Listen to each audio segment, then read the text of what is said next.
Hello there, it's David here from Dingle Lane, and today what I'd like to do is have a chat to you about making tax digital. Now, those of you that are VAT registered will almost certainly have heard about this phrase. Those of you who aren't, well, it's probably worth you taking notice anyway, because it will affect and have some impact on your financial recording into the future, I'm pretty sure. Basically, making tax digital is a requirement for VAT businesses to keep their records so that VAT returns can be produced entirely automatically once primary information has been entered into the system.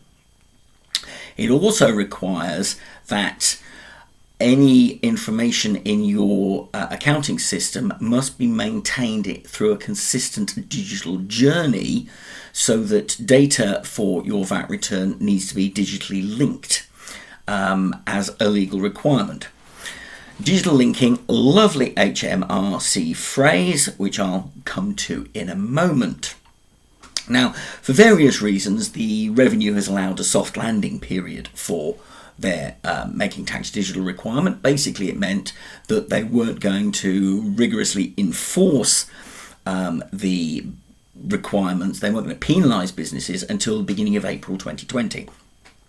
Thanks to COVID-19, they've pushed that forward a bit or pushed it back, depending on which way you want to look at time, so that the full digital linking won't be enforced until the 1st of April 2021. We've got an extra year to abide by the rules in their strictest form.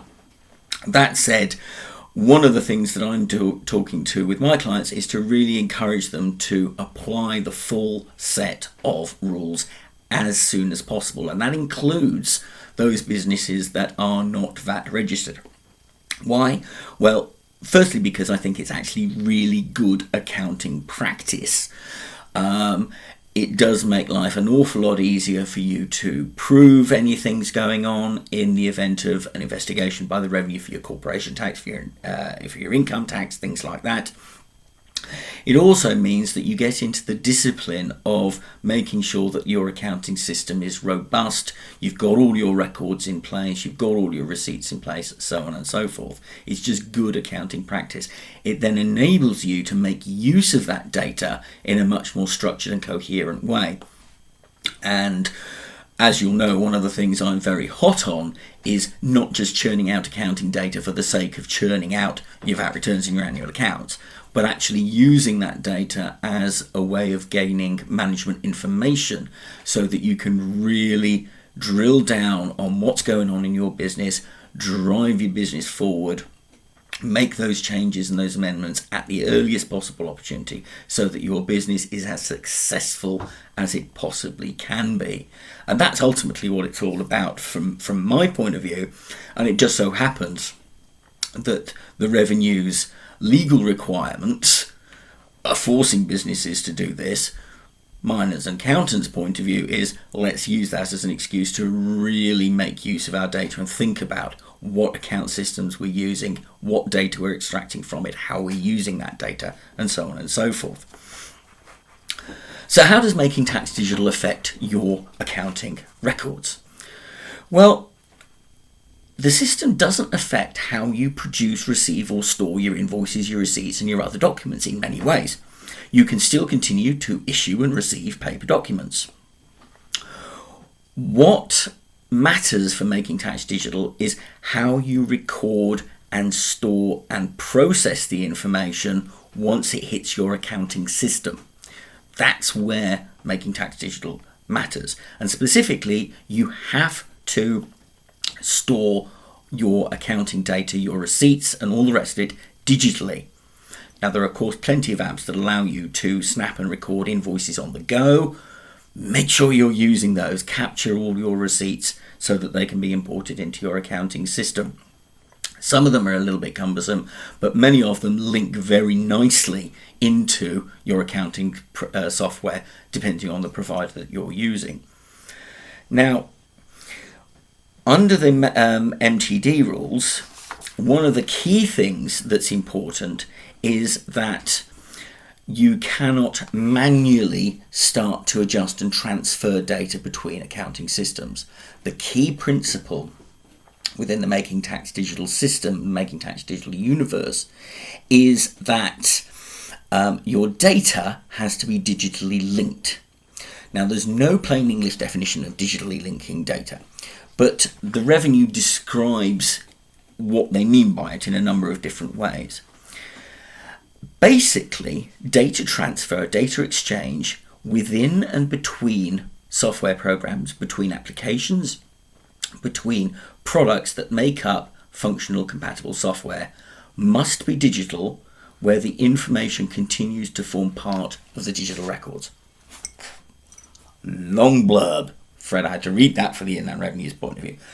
Basically, once the data's in the system, there needs to be a seamless digital trail showing what you're doing with that data, how you're using it, how you're processing it, how you're transferring it, how you're using it. You cannot get to a point in your system and then say, right, I'm going to note down the information on it, go across to another accounting system somewhere, enter that data from my manual records. You've then got a gap in your digital link between the data points. That's not allowed anymore. Every link has to be digital right the way through. Once it's been entered into the system, through to your VAT return, to your accounts and all the rest of it, it all has to be seamlessly linked with in effect, a digital audit trail. You need to see the footprints digitally of how it's all moved through.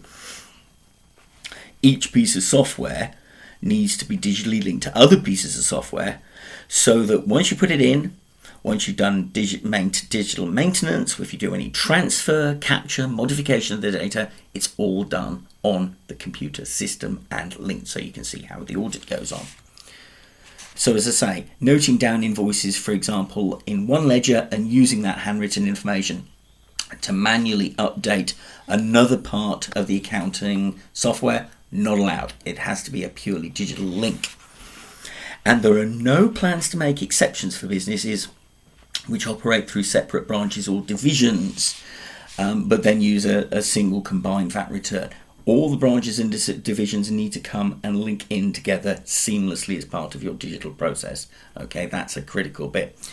Again, not that that's a bad thing in some ways from my point of view as a business strategist as much as an accountant, because you want your accounting systems talking to each other. You want that data to be transparent. You want it to be interrogatable across the system, no matter where you are. So actually, I think it's quite a good point of view from a data discipline point of view. Now, the HMRC has said that it's going to allow a soft landing for the requirements to use digital links, so that in practice, when you're moving data around, you've still got that extra year to have a certain amount of manual movement and manual linking. But that's going to change. So you really do need to have a look at your software, your data, and how your data is moved around in your business if you're doing anything other than one centralized accounting system where everything's done. Okay. So as I say, unless there's very good reasons, our advice is forget about the soft landing, aim to have digital links for all of your data as soon as possible. At the end of the day, of course, the HMRC's ability to check whether you're doing it, I'm not terribly sure whether they'll be able to do very much, but to be quite honest, don't assume anything. Make sure it's all there and then you laugh. Now, manual calculations will still be allowed even under the new system, because despite the revenue's goal of having the whole VAT return process fully automated start to finish, in reality that ain't going to happen, at least insofar as the current VAT regime works. And that's simply because there are adjustments, there are schemes that require some form of manual intervention. For example, the capital goods scheme adjustment requires a manual intervention. A more common instance is where a manual alteration is needed if you've got a partial exemption adjustment that needs to be made. You can't fully automate that. So broadly, any figure where you have to make a calculation outside of your bookkeeping system and enter the result manually is allowed. HMRC will still expect the calculation to be made digitally, for example, using a spreadsheet from which you then type in or cut and paste the result into your bookkeeping software, though. So there still needs to be some form of digital input for that calculation. Okay.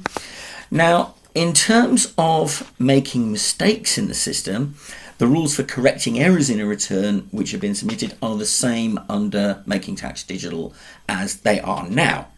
And there are two main ways, as you know, that you can make corrections depending on the amount of the error.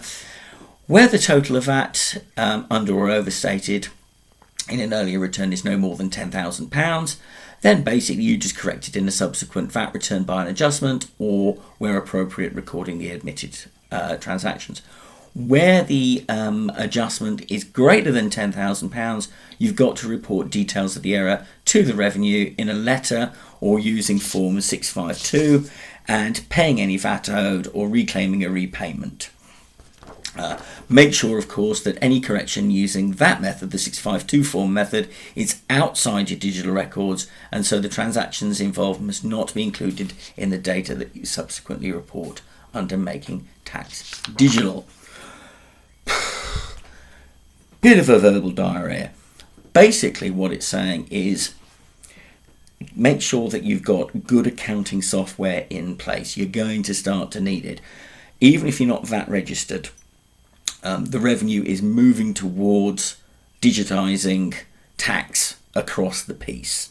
So for your income tax records, for your corporation tax records, things like that, they are going to want to see digital input. They've been doing that for payroll for a little bit now, with the regular monthly reporting now. They're doing the same for that. It's increasingly happening. So just put the systems in place. Make sure that your software is in place. Get your recording and your record keeping systems in place. Talk to your accountant. The software is now very solidly in place for this to happen. There's a huge range of options out there. I was just looking this morning, over 700 different products out there. So there's plenty of choice at various price points. Any queries, give us a shout. This is David from Dingle Lane. Nanu Nanu.